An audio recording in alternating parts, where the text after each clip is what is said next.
السلام عليكم ورحمة الله وبركاته.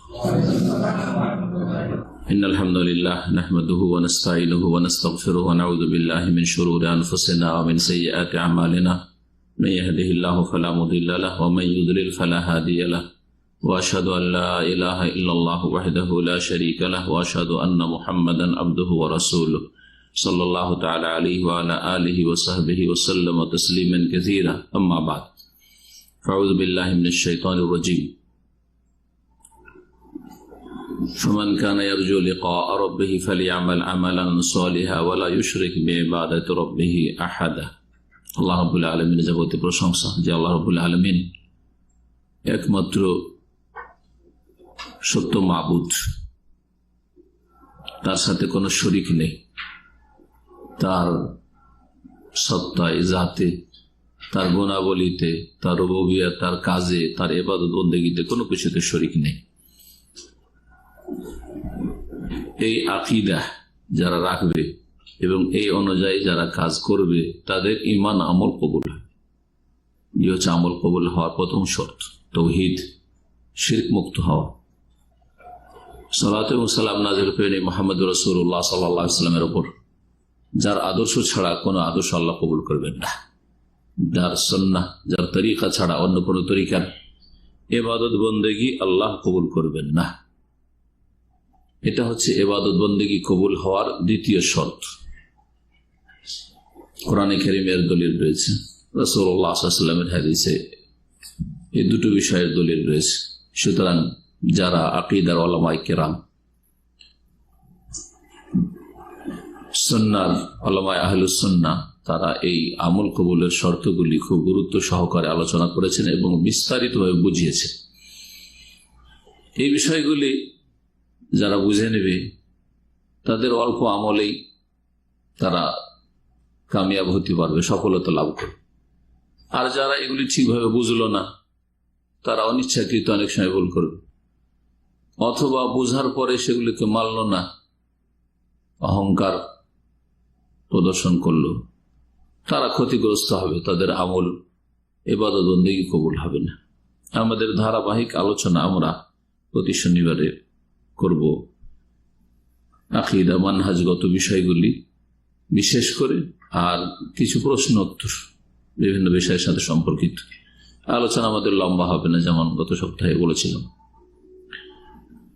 আজকে প্রথম যেখান থেকে শুরু করব সেটা হচ্ছে, যা আমি ভূমিকাতে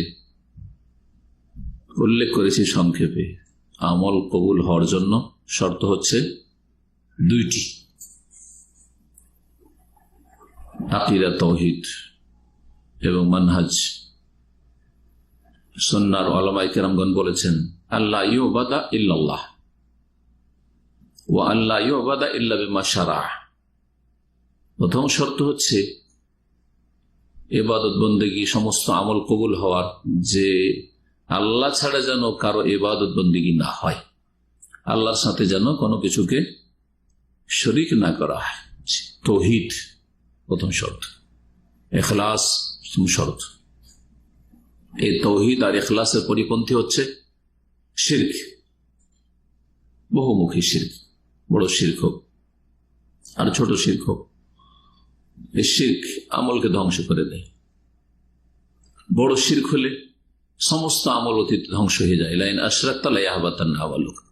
শিরকে আসগার, কবিরা গুনাহ, বড় শিরক করলে যে আমলে শিরক ঢুকে ইখলাস পরিপন্থী হয়ে যায়, রিয়া, লোক দেখানো, লোককে শোনানো, দুনিয়ার উদ্দেশ্য হয়ে যায়, সেটা প্রাথমিক পর্যায়ে থাকলে সে আমলটি নষ্ট হয়ে যায়। আর সেটা যদি একবারে খুব বদ্ধপরিকর, পুরোপুরি পার্থিব স্বার্থে সে আমল হয়, তাহলে সেটা বড় শিরকে অনেক সময় পরিণত হয়। ইখলাস বিহীন একবারে, যার ফলে সেটা বড় শিরকে অনেক সময় পরিণত হয়। ওলামারা বলেছেন এগুলো সূক্ষ্ম বিষয়, যার ফলে সমস্ত আমল ধ্বংস হওয়ার আশঙ্কা আছে। এক কথায়, ছোট শিরকও যদি শিরকে আসগার হয়, যে আমলে শিরকের অনুপ্রবেশ ঘটবে, সেই আমলটি ধ্বংস হয়ে যাবে। জি, হাদিসে কুদসি নবী করিম সাল্লাল্লাহু আলাইহি ওয়াসাল্লাম সহিহ মুসলিমে রয়েছে মর্মে, আনা আগনা শুরাকায়ে আনিশ শিরক, আমি শরীকদের মধ্যে সবচাইতে বেশি, সর্বাধিক অমুখাপেক্ষী শিরক হতে। বা পার্টনারশিপ হতে।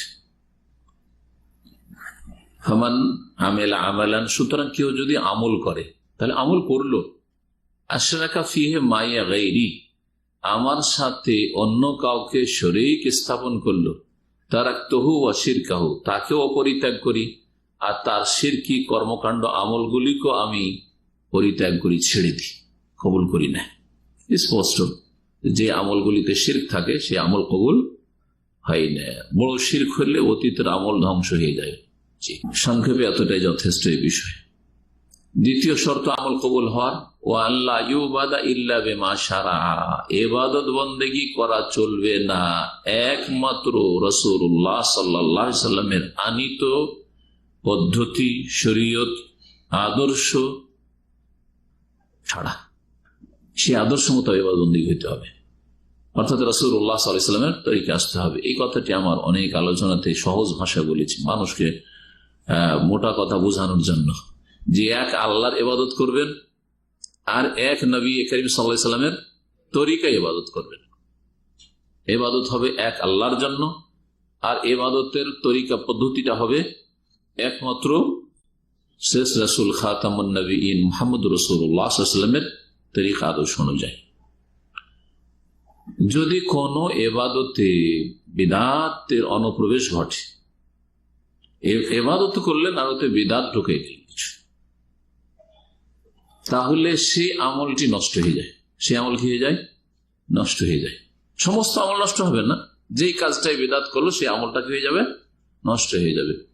দলিল মা আয়েশা রাদিয়াল্লাহু তাআলা আনহা থেকে বর্ণিত হাদিস, সহিহ মুসলিমে রয়েছে, সহিহ বুখারীতে এই হাদিসটি রয়েছে, তবে অধ্যায় এর সাথেই রয়েছে, এই জন্য অনেকে সহিহ মুসলিমে রয়েছে, নাম্বারিং এ আপনি খুঁজে বুখারীতে পাবেন না, কিন্তু সহিহ মুসলিমে রয়েছে। মান আমিলা আমালান লাইসা আলাইহি আমরুনা ফাহুয়া রাদ্দুন, কেউ যদি কোনো আমল করে, তাহলে এও আমল করল, লাইসা আলাইহি আমরুনা, যার উপর আমার নির্দেশ নেই বা আদর্শ নেই, যেই রকম আমার আদর্শ না, আমার আদর্শ ছাড়া, আদর্শ ব্যতিক্রম আমল করল, ফাহুয়া রাদ্দুন, সেটা হচ্ছে প্রত্যাখ্যাত।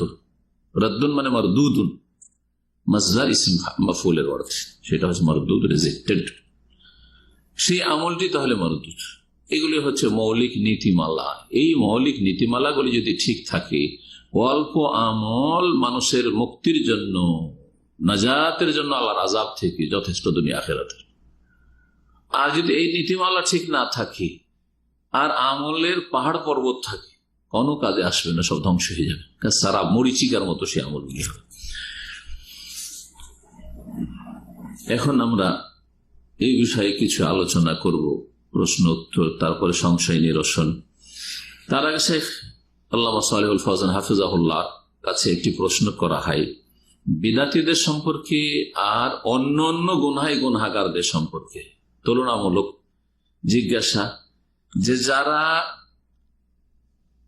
অন্যান্য পাপের কারণে নাফরমান, ফাসিক গুনাহগার, এর এক শ্রেণীর মানুষ। আর এক শ্রেণীর লোক, তারা ধর্মীয় কাজ করতে গিয়ে বিদাতি কাজ করে, নবী সাল্লাল্লাহু আলাইহি ওয়াসাল্লাম আদর্শ বহির্ভূত কাজ করে, যার ফলে তারা বিদাতি।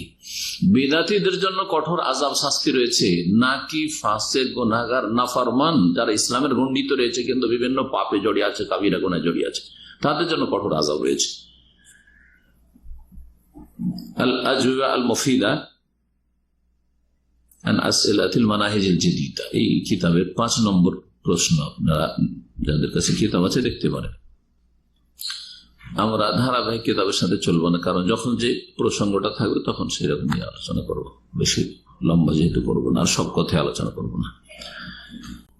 বলছেন আইয়ুহুমা আশাদ্দু আযাবান আল উসাতু আমিল মুবতাদিআহ, দুই শ্রেণীর মানুষের মধ্যে কোন শ্রেণীর আযাব বেশি শক্ত হবে? আল উসাত, যারা নাফরমান, অন্যান্য পাপের কারণে নাফরমানি করে, বিরুদ্ধাচরণ করে আল্লাহ এবং রাসূলের, ফরজ ওয়াজিবে ঘাটতি করে, হারাম নাজায়েজে লিপ্ত হয়ে, চুরি করে, ডাকাতি করে, মদ খেয়ে, অথবা বিভিন্ন ফরজগুলিতে ঘাটতি করে, জামাতে সালাত আদায় করে না। সালাত যদি আদায় নাই করে তাহলে তো কাফের হয়ে যাবে সঠিক মত, কিন্তু সালাত আদায় করে, জামাতে করে না, ফরজ জামাত ওয়াজিব জামাত ছাড়ে, সিয়ামে ঘাটতি আছে, যাকাতে ঘাটতি আছে, জি এইরকম বিভিন্ন পাপ আছে। ফারায়েজ ওয়াজিবাত, বেহায়া বেপরদা, হিজাব পর্দার ক্ষেত্রে ঘাটতি আছে। এরা হচ্ছে সাত নাফরমান, এরা জানে যে এগুলি হচ্ছে পাপ। এরকম পাপীরা জানে যে এগুলি হচ্ছে পাপ। আর বেদাত করে বেদাতি, কিন্তু জানে যে এগুলি হচ্ছে সওয়াবের কাজ, জান্নাতে যাওয়ার কাজ, নেকির পাহাড়। মিলাদ করবো নেকির পাহাড় হবে, ঠিক না? মহরমের তাজিয়া করবো নেকির পাহাড় হবে। ইয়া হোসেন করবো, শিরক কুফরি করবো, নেকির পাহাড় হবে।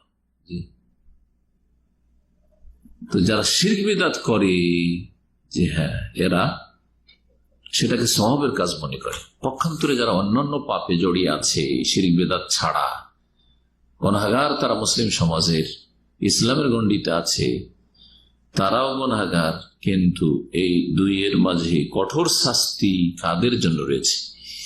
উত্তরে তিনি বলছেন, আল মুবতাদিআতু আশাদ্দু, বেদাতীদের আযাব বেশি কঠিন। লিআন্নাল বিদআত আশাদ্দু মিনাল মাসিয়া, কারণ বিদআতির জন্য কেন বেশি আযাব বা কঠিন আযাব? কারণ বেদাত হচ্ছে অন্যান্য গুনার চাইতে বেশি কঠিন পাপ, বড় পাপ। শয়তান দুই রকমই পাপ করায়, ধর্মের নামে পাপ করায় আর দুনিয়াদারির ক্ষেত্রে পাপ করায়। কিন্তু শয়তানের কাছে অল বিদআতু আহাব্বু ইলা শাইতানি মিনাল মাসিয়া, অন্যান্য গুনার তুলনায় শয়তানের কাছে বেদাতি কর্মকাণ্ড বা বেদাতি আকীদা, বেদাতি আমল বেশি প্রিয়।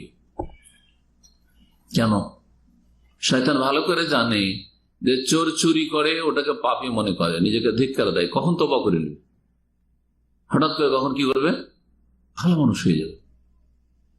একজন মুসলিম জামাত ছাড়ে, ঘরে সালাত আদায় করে, পুরুষ মানুষ, ও জানে যে এই কাজটা আমার ত্রুটি, অন্যায়, সুতরাং কখন তওবা করে নিবে। রমজানের দিনে পানাহার করে, ফাসিক গুনাহগার পাপিষ্ট, ও জানছে যে আমি পাপ করেছি, অন্যায় কাজ করেছি, কখন তওবা করে নিবে।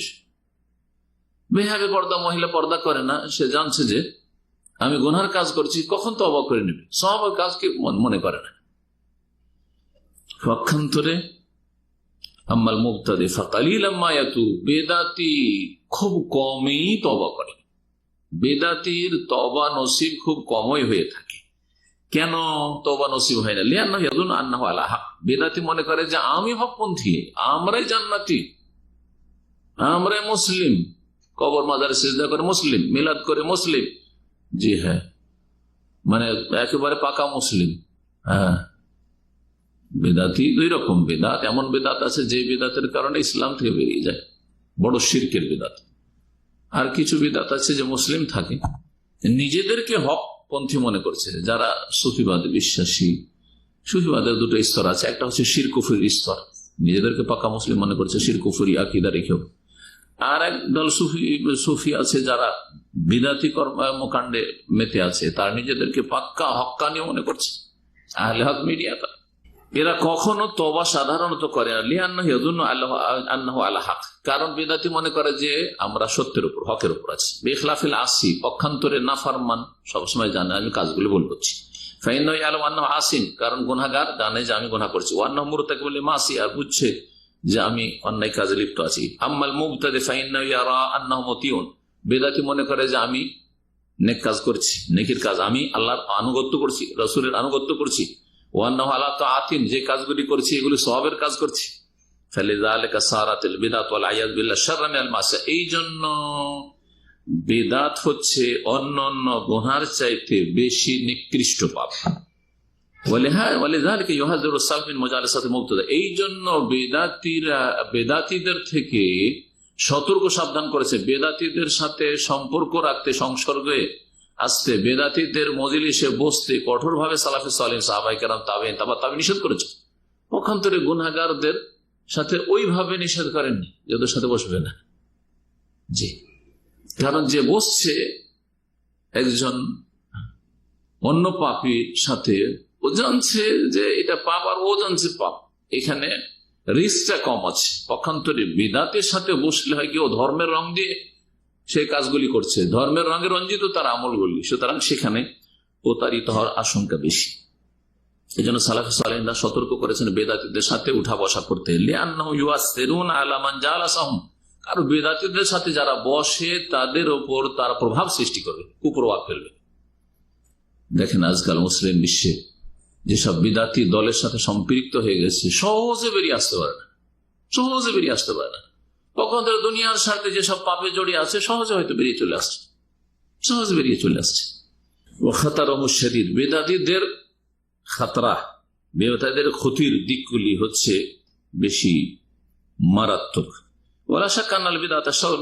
এতে কোনো সন্দেহ নাই যে বিদআত অন্যান্য গুনার চাইতে বেশি নিকৃষ্ট। খাতার মুবতাদি আশাদ্দু আলান নাস মিন খাতারিল আসি, আর বিদাতির যে ভয়াবহতা বা বেদাতির ক্ষতিকর দিক মানুষের ক্ষেত্রে বা মানব জাতির ক্ষেত্রে অন্যান্য নাফরমানের চাইতে বেশি বিপজ্জনক। এই জন্য সালাফ সালেহিনদের একটি উক্তি রয়েছে, ইখতিসাদুন ফি সুন্নাতিন খায়রুম মিন ইজতিহাদিন ফি বিদআহ। সুন্নতের ক্ষেত্রে অল্প আমল করা বা সুন্নতের ক্ষেত্রে মধ্যম পন্থা অবলম্বন করা, শুধু ফরজটা আদায় করছে না, সুন্নত মুস্তাহাব নফল বেশি নেই। তেসাদ সুন্নত ভিত্তিক আমল কিন্তু শুধু ফরজটাই হয়তো আছে। খায়রুম মিন ইজতিহাদিন ফি বিদআহ, বেদাতের ক্ষেত্রে অনেক মেহনত পরিশ্রমের চাইতে ভালো। বেদাতি কাজে অনেক মেহনত, সারা দিন রাত মেহনত তোলে, সারা রাত বেদাতি জিকির করছে। আপনি সারা রাত না 2-4 ঘন্টাও জিকির করলেন না ওদের মতো বেদাতি জিকির, বরং সকাল সন্ধ্যার জিকির 5 মিনিট 7 মিনিট করে লাগলো। ঘুমের পূর্বের জিকির, বিছানায় শোয়ার আগে 2-4 মিনিট লাগলো, 5 মিনিট লাগলো। সালাতের পরে সুন্নতি জিকির আপনার 2-4 মিনিট লাগলো। এসব অনেক অনেক ভালো।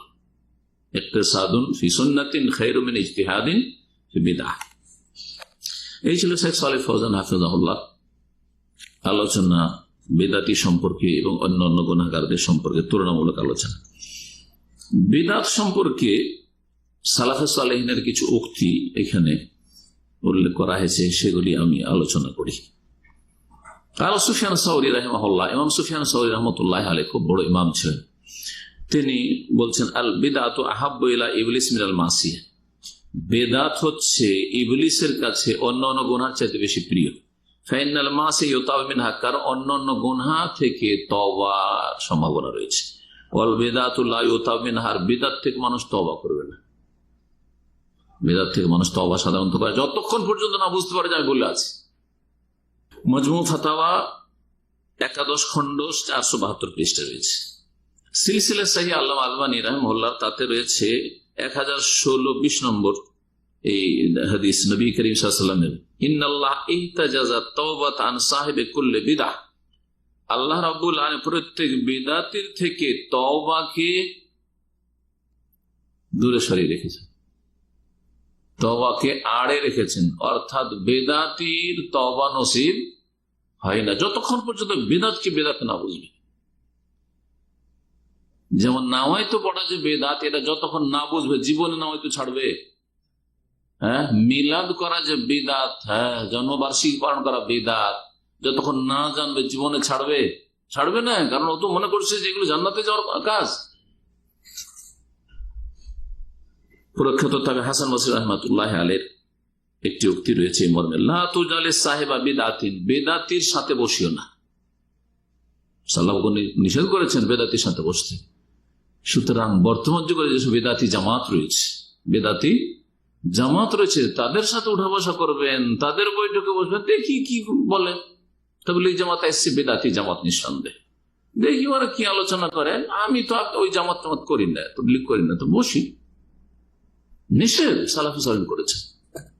জামাত ইসলামী, মওদুদ ইখওয়ানি জামাত বিদআতি জামাত, স্পষ্ট না বললে আজকালকার মানুষ বুঝবে না। জি, সুতরাং বলবেন আমি বসি, কিন্তু তাদের আমি কোনো কর্মী না। এই আগুন আপনাকে কখন গ্রাস করবে? কোন বিদআতির সাথে বসা জায়েজ নেই। অনেকে বিদআতি আলেমের সাথে দেখি আমি দেখা করে আসি। বিদআতি মোল্লা এসছে এলাকায়, যাই ওদের জলসা মাহফিলে যাই, তামাশা দেখতে যে আমাদের সহি আকীদার ভাইরা, না জায়েজ নয়, ধ্বংস করবে। এইরকমই অনেক জঙ্গি মনোভাবের, খারেজি মনোভাবের কিছু বিদআতি রবিদাতি খারেজিরা, এইরকম কিছু মোল্লা হুজুর আছে, তাদের সাথে উঠা বসা করতে কি অনেক আমাদের দিনী ভাইরা ক্ষতিগ্রস্ত হয়েছে। জি, অনেক দিনী ভাইরা ক্ষতিগ্রস্ত হয়েছে। একবার গেছে এইরকমই খারিজি মোল্লাকে জিজ্ঞাসা করতে, ওকে মানে এ করার জন্য ওর সাথে বহস করতে গেছে কিছু ছাত্র, আর সেই সময় প্রশাসন পক্ষ থেকে রেড হয়েছে, সবগুলিকে ধরে নিয়ে গেছে। কয়েক বছর আগের ঘটনা, দেখেন পার্থিব ক্ষতি আর দিনই ক্ষতি তো আছেই।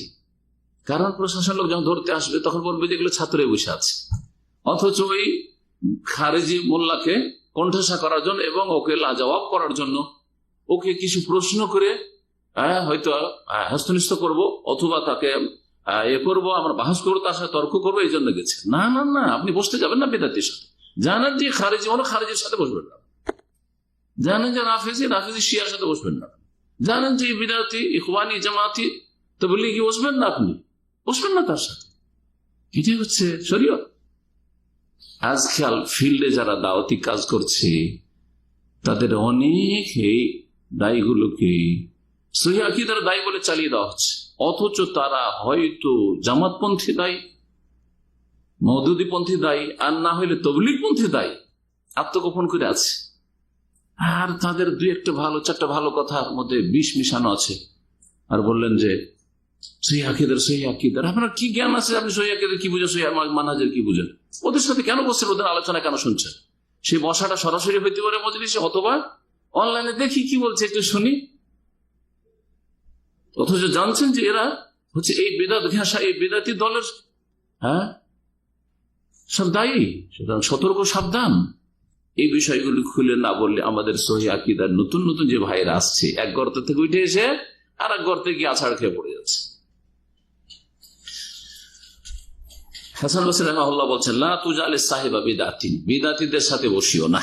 ফাইন্নাহু ইউমরিদু কলবাক ওয়া ফাইন্নাহু ইয়ামরাদু কলবুকা।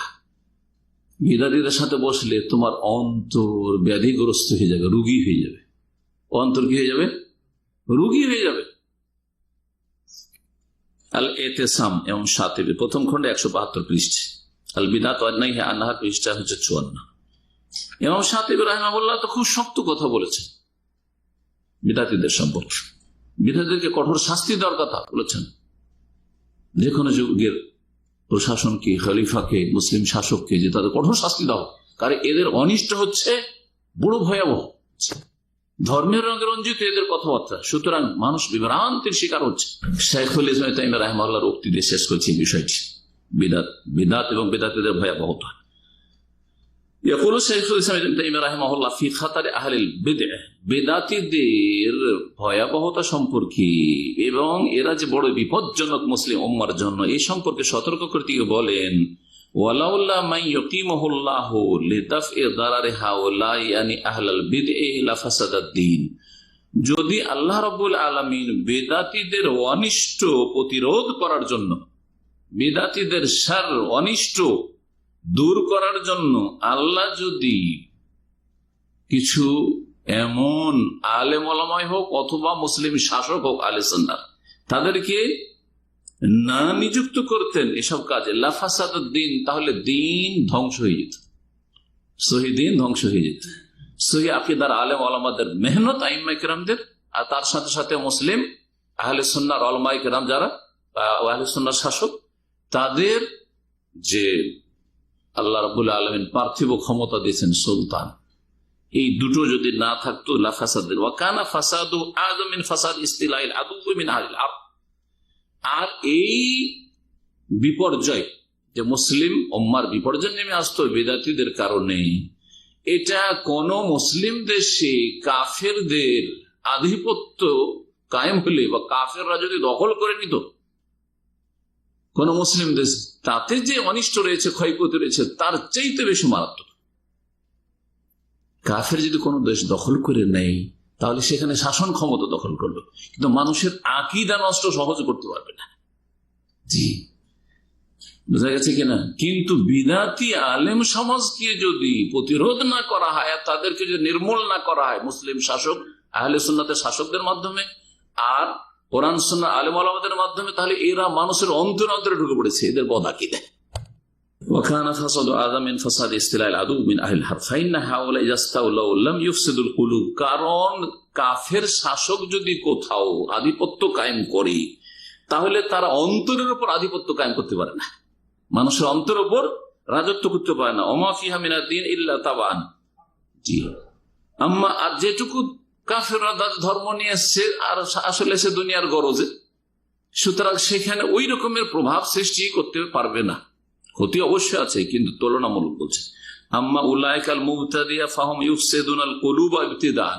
আর বেদাতি আলেম সমাজ, বেদাতি সংগঠনগুলি, বেদাতি যারা দোয়াতুদ দলাল গোমরাহ দায়ী বিভিন্ন ফিরকার, এরা মানুষের অন্তরে বিপর্যয় সৃষ্টি করবে, অন্তরকে ধ্বংস করে দেবে বদ আকীদা দিয়ে। শুরুতে প্রথমখানে মজমুল ফাতাওয়া 28তম খণ্ড 232 পৃষ্ঠা। এখানে আজকে এই মানহাজ সম্পর্কে কিছু কথা বললাম, আর বিদআত সম্পর্কে বিশেষ করে বিদআত সম্পর্কে আলোচনা চলছে। আর দুই একটি সংশয় নিরসন করব, আর একটি প্রশ্নের উত্তর দেব। একটি বিষয় আমি এর আগে আলোচনা করেছি কোন এক আলোচনায়, যাতে বলেছি যে এই যে নীতিমালাগুলো শুনলেন, যদি বড় শিরক থাকে কারো আকীদা আমলে, তাহলে অতীতের সমস্ত ধ্বংস হবে।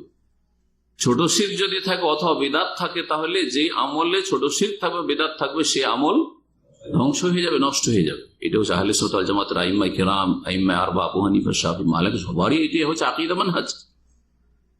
এটা হচ্ছে সালাফে সালেহিন আকীদা মানহাজ, সাহাবায়ে কেরাম, তাবেঈন, তাবা তাবেঈনের। এর ভিত্তিতে আমি বলেছি, কেউ যদি বলে নাওয়াইতা নাসুম গাদান, উদাহরণস্বরূপ আমি আগামীকালকে রোজার নিয়ত করছি, বলছে না বিদাতিরা? বলছে। তাদের বিদাতি আলেম সমাজ দোয়াতুদ দলাল শেখাচ্ছে এগুলো, বা এই ক্ষেত্রে শিথিলতা অবলম্বন করছে। বলা জরুরি না। দেখেন ওদের ধোঁকাবাজ উঠে। নিয়ত সম্পর্কে যদি জিজ্ঞেস করে, ওদের মধ্যে যারা ভালো বিদাতি আলেম সমাজে যারা ভালো, কি বলে জানেন? বলে যে নিয়ত পড়া জরুরি না, জায়েজ না বলবে না, বিদআত বলবে না, কি বলবে? জরুরি না। এর অর্থ কি বেরোয়? ওদের যারা পাকা বিদাতি তারা বলে নিয়ত পড়তে হবে, ঠিক না? নিয়ত পড়া ফরজ বলুক আর মুস্তাহাব বলুক, যেটা নিয়ত কি করতে হবে? পড়তে হবে। আর ওদের মধ্যে যারা একটু নিজেদেরকে মনে করে যে আমরা সহি আকীদায় চলে এসেছি, কিন্তু সহি আকীদার নয় এগুলো, তারা বলে যে নিয়ত পড়া জরুরি না। জরুরি নয় মানে কি? ফরজ নয়, তাই না? জায়েজ কি না? মুস্তাহাব হতে পারে কিনা? মুস্তাহাবটাও তো জরুরি না, তো মুস্তাহাব হতে পারে কিনা? সুতরাং এই বক্তব্য যখন শুনবে জনগণ, তখন নিয়ত পড়া কখনো ছাড়বে না। এতটা শুধু মডিফাইড হবে যে এটা ফরজ নাই নিয়ত পড়া। হ্যাঁ, নিয়ত অন্তরে করাটা ফরজ, আর নিয়ত পড়াটা জরুরি না, তবে করলে করা যেতে পারে বা করা ভালো, ঠিক কিনা? তাহলে বেদাতিকে বেদাতি রেখে দিল। বেদাতিকে কি করলো? বেদাতি করে রেখে দিল। এই কাজটাই করেছে। নাম নিতে চাই না, যাকে আজকাল আল্লাহ আল্লাহ বলা হচ্ছে বাংলাদেশ। তার একটা বক্তব্য আমি নিজে কানে শুনেছি। জিজ্ঞাসা করছে প্রশ্নকারী যে নিয়ত পড়া কি ইসলামে পড়তে হবে? বলছে নিয়ত পড়া জরুরি না। এটা তার উত্তর। এটা হচ্ছে ওদের মধ্যে যারা একটু ভালো, তারা কিভাবে বেদাত ছড়াচ্ছে মানুষের অজান্তে মুসলিম সমাজ, আর বেদাতি কি বেদাতি রেখে দিচ্ছে। আমি যখন এই আলোচনায় বললাম যে কেউ যদি বলে আমি আগামীকালকে রোজার নিয়ত করছি, তো তার রোজা হবে না। তো এই আমার বক্তব্যটাকে রেখে কেউ প্রশ্ন করছে যে কেউ যদি আমি আগামীকালকে নিয়ত করছি রোজার, এটা বলে তো নাকি রোজা হবে না? বলছে না, রোজা হবে। কি বলছে? রোজা হবে। কেন রোজা হবে? জি হ্যাঁ, ওর যুক্তি হচ্ছে ওই তওবার হাদিস। যুক্তি হচ্ছে কি? তওবার হাদিস। তওবা করলে আল্লাহ কি হন? খুব খুশি হন, তাই না? এই হাদিস আপনাদেরকে শুনেছি, সহিহ মুসলিমের 4932 নম্বর হাদিস। এবং হাদিস থেকে যে এই বিদাতি বক্তার বা বেদাতি মুফতির পদস্খলন ঘটেছে, হ্যাঁ, গুমরাহি হয়েছে, এটা আজকে স্পষ্ট করি। বলছে রাসূলুল্লাহ সাল্লাল্লাহু আশাদ্দু ফারাহান বিতওবাতি আবদিহি, আল্লাহ তার বান্দার তওবাতে অধিক খুশি হন। হিনা ইয়াতুবু ইলাইহি, যখন আল্লাহর কাছে তওবা করে। কার চাইতে বেশি খুশি হন? হ্যাঁ, কার চাইতে বেশি খুশি হন, কার চাইতে অধিক খুশি হন? মিন আহাদিকুম কানা আলা রাহিলাতি, ওই ব্যক্তির চাইতে যেই ব্যক্তি তার উটের পিঠে চড়েছিল বেআরদিন ফালাতিন, খোলা ময়দানে, মরুভূমিতে, জনহীন এলাকায়। ফানফালাতাত মিনহু, আর হঠাৎ করে তার বাহনটা, উটটা তার কাছ থেকে ছুটে কোথাও পালিয়ে গেল। হয় ছুটে পালিয়ে গেল, যেমন এই হাদিস রয়েছে, আর এক হাদিস রয়েছে, হ্যাঁ, যে যেভাবে হোক সে সেখান থেকে সেই, আর এটা এই ফানফালাতাত দিয়ে তাফসীর করছি, তার কাছ থেকে আমার কথা হাত ছাড়া হয়ে গেল, যেভাবে হোক না কেন উটটা তার হাত ছাড়া হয়ে গেল। ইনফালাত মানে ছুটে যাওয়া। ওই উটের পিঠে কি ছিল? ও আলাইহা তাআমুহু ওয়া শারাবু, উটের পিঠের ওপরে তার খাদ্যের ব্যবস্থা ছিল, ওতেই তার পানি ছিল, ওর কাছে কিছুই নেই। ফাআইসা মিনহা, ওকে ধরতে পারলো না, নিরাশ হয়ে গেল, আর ধরতে পারলাম না, সরি, পালিয়ে গেল, বা কোথায় চলে গেছে দেখতে পায় না, হয়তো বেখেয়াল ছিল, যেটাই হোক না কেন। ফাআতা শাজারাতান ফাত্তাদা ফি যিল্লিহা, একটা গাছ খুঁজে, মরুভূমিতে গাছ পাওয়া যায় না আরব দেশে, একটা গাছ খুঁজে গাছের তলে আসলো, আর বললো যে কোথাও তো আশ্রয় নেওয়ার জায়গা নেই, গাছের ছায়াতে শুয়ে পড়ি, যতক্ষণ বাঁচি। কারণ আইসামের রাহিলাতিহি, তার এই বাহন উটনি থেকে শিখিয়ে নিরাশ হয়ে গেছিল। ফাবাইনা হুয়া কাযালিকা, এইরকম অবস্থা তাকে ঘুম চলে এসেছে।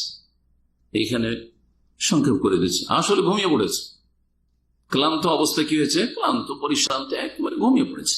ওই ঘুমিয়ে আছে, হঠাৎ করে ঘুম ভাঙছে কিছুক্ষণ পরে। আর জানছে যে মত নিশ্চিত, যতক্ষণ বেঁচে আছে তারপরে মরে যাবো, আর তো উপায় নেই, পানিও নেই, কিছু নেই, আর এদিক ওদিক কোথাও যেতেও পারবো না, মরুভূমিতে বালিতে নামলে মরে যাব। এই অবস্থায় ছিল। হঠাৎ করে ঘুম ভাঙলে দেখে যে মাথার কাছে এসে উটনিটা দাঁড়িয়ে আছে, মাথার কাছে উটনিটা এসে দাঁড়িয়ে আছে। হঠাৎ করে উটের লাগামটা ধরলো।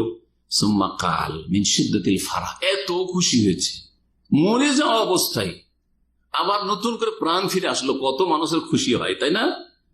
খুশি হয়, খুশিতে মানুষ দিশেহারা হয়ে যায়। খুশিতে অনেক সময় মানুষ কি হয়ে যায়, দিশেহারা। খুশিতে মানুষ কাঁদতে লাগে, বেশি খুশি হইলে কাঁদতে লাগে, বেশি খুশি হইলে মানুষ হুঁশ হারা, দিশেহারা, কি বলছে কি করছে ও হুঁশ নেই তার, এরকম হয়ে যায়। এই ব্যক্তি ওই রকম হুঁশ হারা হয়ে অনিচ্ছাকৃত বলেছে আল্লাহুম্মা আনতা আবদি, আল্লাহর শুকরিয়া করতে গিয়ে বলছে আল্লাহুম্মা আনতা আবদি ওয়া আনা রাব্বুকা, হে আল্লাহ, হে আল্লাহ, আল্লাহুম্মা আনতা আবদি, তুমি আমার বান্দা, তুমি আমার বান্দা, ওয়া আনা রাব্বুকা, আমি তোমার রব, আমি তোমার মালিক। কথাটা কুফরি কিনা? বড় কুফরি না? কথাটা ফেরাউনের কথা কিনা? কথা তো মারাত্মক। কিন্তু নবী সাল্লাল্লাহু আলাইহি ওয়াসাল্লাম আখতা মিন শিদ্দাতিল ফারাহে, প্রচন্ড খুশির তাড়নায় সে ভুল করে ফেলেছে অনিচ্ছাকৃত, ঠিক না? এখন এখান থেকে সে যুক্তি পেশ করে এই বিদাতি হুজুর কি করেছে, সহিহ আকীদার দাবিদার বলছে যে যেখানে আনতা আবদি, হে আল্লাহ তুমি আমার বান্দা বলে কাফের মুশরিক হলো না সে, হ্যাঁ, আল্লাহ খুশি হলেন বল, হ্যাঁ, আল্লাহ মানুষের তওবাতে এত খুশি হন, এটার সাথে তুলনা করা হয়েছে, কিন্তু একে কাফের বলা হয়নি, তাই না? একে কাফের বলা হয়নি যে তুমি বড় কাফের হয়ে গেলে, এই কথা বলা হয়নি। তো বড় কুফরি কথা বলে যখন বড় কুফরি হলো না, তো কেউ যদি নাওয়াই তানাসুমা গাদান, আগামীকালকে রোজা রাখছি অথচ রোজাটা আজকের, তাহলে রোজা কেন নষ্ট হবে? বুঝতে পারছেন? ওর আগামীকালকে রোজা রাখছি অথচ রোজা আজকের রাখছি, কেন? সহুর করছে রাত্রে, সন্ধ্যাবেলা চাঁদ উঠেছে, তো রোজা তো আলিয়মের, টুডে, আজকের, কিন্তু রোজা গাদা না, নাওয়াই তানাসুমা গাদা, প্রতিদিন বলছে আগামীকালকে, আগামীকালকে, আগামীকালকে, বলছে না, বলছে না? এই বিদাতি গদবাধা নিয়তে আগামীকালকে রোজা, তো বলছে যে না না না, ওর রোজা হয়ে যাবে, কারণ সে, তার বলাটা আর এই লোকের বলাটা একই। এই লোকের বলাতে যেমন কুফরি হইল, কাফের হইল না, ঠিক তেমনি যে নাওয়াই তানাসুমা গাদান প্রতিদিন বলছে আগামীকালকে রোজা, আগামীকালকে রোজা রাখবো, সেই ব্যক্তির আমল নষ্ট হবে না, কবুল হবে, তার রোজা কবুল হবে। বুঝতে পারছে যুক্তিটা? এর খণ্ডন দুই দিক থেকে করছে। প্রথম কথা, এই লোকটি যে বলেছে হে আল্লাহ তুমি আমার বান্দা, সে ইচ্ছাকৃত বলেছেন অনিচ্ছাকৃত? অনিচ্ছাকৃত, ঠিক না? আর যে প্রতিদিন বলছে নাওয়াইতা নাসুমা গাদান, আগামীকালকে রোজা নিয়ত করছি, সে ইচ্ছা করে বলছে অনিচ্ছাকৃত বলছে? ইচ্ছা করে বলছে। পার্থক্য হয়ে গেল। তাই 2 নম্বর পার্থক্য, এই লোকটি যে বলেছে হে আল্লাহ তুমি আমার বান্দা, সে একবার বলেছে না বহুবার বলেছে? 30 বার বলেছে। আর বিদাতি 30 রোজাতে 30 বার বলে নাওয়াইতা নাসুমা গাদান, নাওয়াইতা নাসুমা গাদান, প্রতিদিন সাহারির সময় কি বলে? নাওয়াইতা নাসুমা। দ্বিতীয় পার্থক্য হলো না? এই কথাটি প্রতিদিন সে বলছে, ঠিক না? বলবে যে ও তো বুঝে না, আরবি বুঝে না, তো ইসলাম না বুঝে পালন করা জায়েজ তার? না ইসলাম বুঝতে হবে তাকে যে আমি কি বলছি? অবশ্যই বুঝতে হবে যে আমি কি বলছি। দিন শিখা ফরজ, এতটা শিখা ফরজ, অবশ্যই ফরজ। কথা বোঝা গেছে না? একটা পার্থক্য হলো।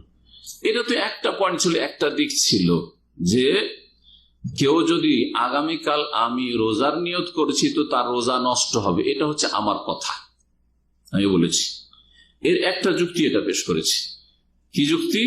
যে যেহেতু সে প্রতিদিন রোজা রাখছে আজকের, আর মুখে বলছে নিয়ত যে আমি নিয়ত করছি কিসের? আগামীকালকের, তো আজকে রোজাই হইল না তার, সুতরাং রোজা হবে না। এই ক্ষেত্রে যে সংশয় তুলেছে সেই সংশয় তাহলে অসার, ঠিক না? এই যুক্তি দলিল তার ঠিক নয়। 2 নম্বর, এই রোজা নষ্ট হওয়ার কারণ সেটা তো ওখানে আমি বলিনি, আজকে বলি। অন্য আলোচনা তো রয়েছে, কিন্তু ওই প্রসঙ্গ হয়তো বলিনি। অনেক সময় স্বল্পতার জন্য চারিদিক থেকে বিস্তারিত বলা হয় না। আর একটা দিক রয়েছে, মানুষ বিদাতে আমল করলে তার আমলটা কবুল হয় না। রোজা শুরু করছে, সিয়াম শুরু করছে সুহুর দিয়ে, আর বলছে নাওয়াইতা নাসুমা গাদান, তাহলে রোজার মধ্যে বেদাত ঢুকলো না? রোজা হচ্ছে ইবাদত, ঠিক না? আর রোজাতে বেদাত ঢুকলো না? আর যে কোনো ইবাদতে যদি আমলে বিদাতে অনুপ্রবেশ ঘটে, বিদাত ঢুকে, তাহলে সেই আমল কবুল হবে? হবে না। হাদিস একটু আগে বললাম, মান আমেলা আমালান লাইসা আলী আমরনা ফাহুয়া রাদ্দুন। এক ব্যক্তি রোজা রাখলো আর নাওয়াইতা নাসুমা গাদান বললো, যেটা নবী সাল্লাল্লাহু আলাইহি ওয়াসাল্লামের আমর নয়, নবী সাল্লাল্লাহু আলাইহি ওয়াসাল্লামের আদর্শ নয়, সুতরাং সেই রোজা হচ্ছে প্রত্যাখ্যাত। তাহলে 2টি কারণে রোজা প্রত্যাখ্যাত, 2টি কারণে রোজা প্রত্যাখ্যাত। প্রথম কথা, রোজা রাখছে আজকের আর প্রতিদিন বলছে আগামীকালকের, একদিন অনিচ্ছাকৃত, আর সারা জীবন অনিচ্ছাকৃত আপনার। আর শুধু একটা মাস নয়, সারা জীবন প্রতি বছর রোজা রাখছে। ফরজ রোজা রাখলে এরকম, নফল রোজা রাখলে এরকম, আশুরা রোজা রাখলে এরকম, আরাফা রোজা রাখলে এরকম, সাহারি খেলে নাওয়াইতা নাসুমা গাদান। আর দলিলে পেশ করবেন এটা কিভাবে বেদাত ছড়াতে চাইছেন আর মুসলিম সমাজকে ধোঁকা দিতে চাইছেন? কথা বুঝতে পারছেন? জি, আশা করি এই বিষয়টি স্পষ্ট হয়েছে। আর একটি কথা এখানে পয়েন্ট উল্লেখ করা জরুরি, সেটা হচ্ছে দেখেন, একবার কেউ যদি ভুল করে আর সেটা সাগীরা হয়, তাহলে সাগীরাই থাকবে।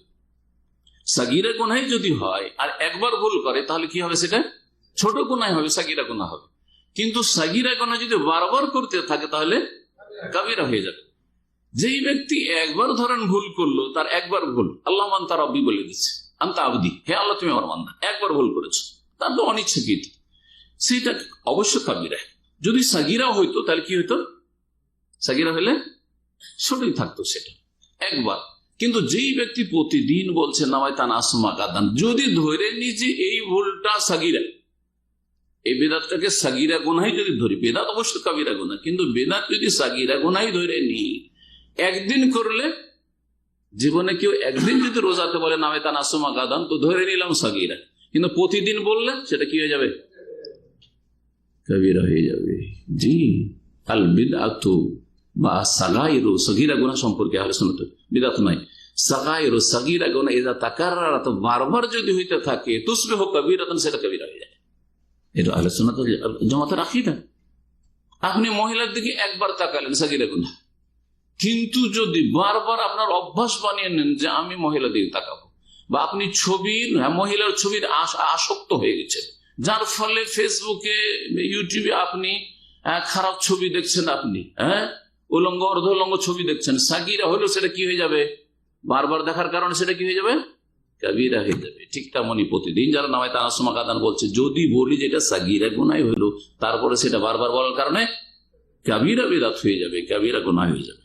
বেশ কিছু সূরা বা আয়াত কোরআন কারীমে রয়েছে, যে আয়াতগুলির শেষে কিছু বলা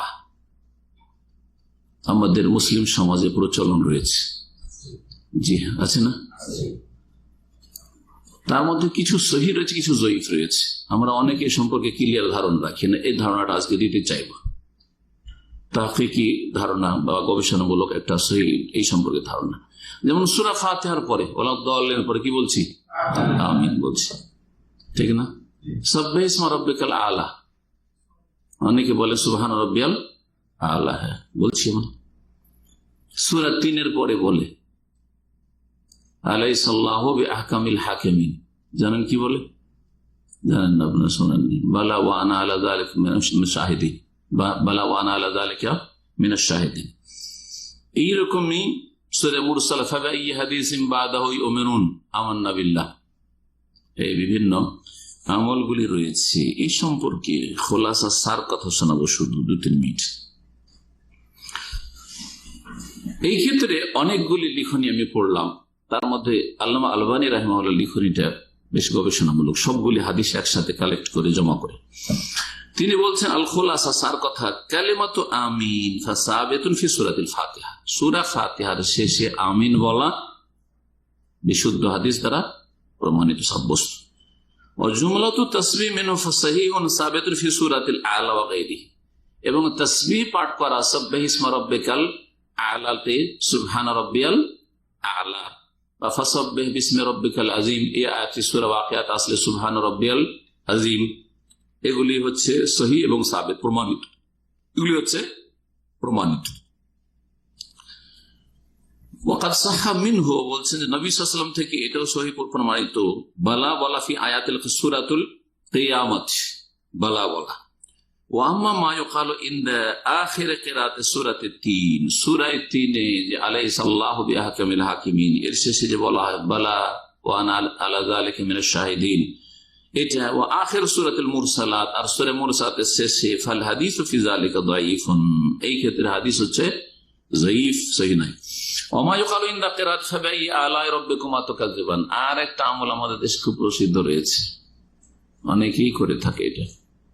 ফাবিআইয়ি আলাই রাব্বিকুমা তুকাজ্জিবান, যতবার আসে একটা দোয়া পড়ে, কি পড়ে জানা আছে? লা বিশাইইন মিন নিআমিকা রাব্বানা নুকাজ্জিবু ফালাকাল হামদ। আল্লাহ বলছেন ফাবিআইয়ি আলাই রাব্বিকুমা তুকাজ্জিবান, হে মানুষ, হে জিন, তোমাদের রবের কোন কোন নিয়ামতটাকে অস্বীকার করবে? আল্লাহ জিজ্ঞাসা করছেন, তো জবাব বলে যে লা বিশাইইন মিন নিআমিকা, আল্লাহ তোমার নিয়ামতের কোনো কিছু নেই যেটা হে রব নুকাজ্জিবু, যে আমরা অস্বীকার করব, অস্বীকার করি না, ফালাকাল হামদ, তোমারই যাবতীয় প্রশংসা, এই বাক্যটা বলে থাকে। এই মর্মে বলছেন আল্লাহ ফাইন্নাহু লাম ইউনকাল আনহু সাল্লাল্লাহু আলাইহি ওয়াসাল্লাম, যে ফাবিআইয়ি আলা রাব্বিকুমা তুকাজ্জিবান সম্পর্কে বলে থাকে, এটা নবী করিম সাল্লাল্লাহু আলাইহি ওয়াসাল্লাম থেকে বলা প্রমাণিত না। আন্নাহু কানা ইয়াকুলু যালিকা ইনদা কিরাআতি হাযিহিল আয়া ফিস সালাতি ওয়া ফি গায়রিহা, সালাতের ভিতরে হোক অথবা বাইরে হোক, কখনো নবী সাল্লাল্লাহু আলাইহি ওয়াসাল্লাম এইভাবে পড়েননি। জি, জিনদের সম্পর্কে একটি হাদিস রয়েছে যে জিনেরা এরকম বলেছেন, আর ওখান থেকে অনেকে এই আমলটি শুরু করেছে, কিন্তু নবী করিম সাল্লাল্লাহু আলাইহি ওয়াসাল্লাম এইভাবে কখনো বলেননি।